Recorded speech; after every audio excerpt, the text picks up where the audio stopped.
États-Unis 9 février 1950. Le McCarthyisme à œuvre. Le 9 février 1950, dans une petite ville de Virginie occidentale, le sénateur Joseph McCarthy brandit une liste de fonctionnaires du département d'État, Affaires étrangères, qu'il accuse d'être des « communistes notoires », coupables de collusion avec l'URSS et les agents de Staline.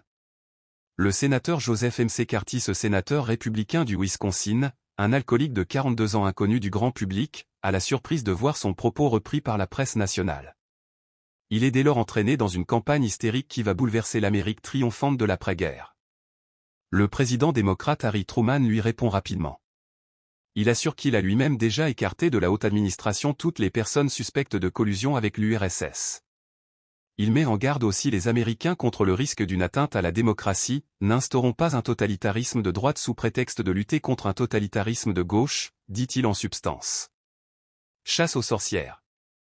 La campagne du sénateur McCarthy relance les soupçons, d'autant qu'elle survient au moment de l'arrestation par la police fédérale, le FBI, des époux Rosenberg, accusés d'avoir livré à l'URSS des secrets atomiques. Après l'élection du général Dwight Eisenhower à la présidence et surtout le triomphe du Parti républicain au Sénat, en 1952, McCarthy accède à la présidence d'un sous-comité sénatorial d'enquête permanent. Désormais, un fonctionnaire peut être soumis à une enquête policière et révoqué sur un simple soupçon de sympathie avec l'Union soviétique de Staline.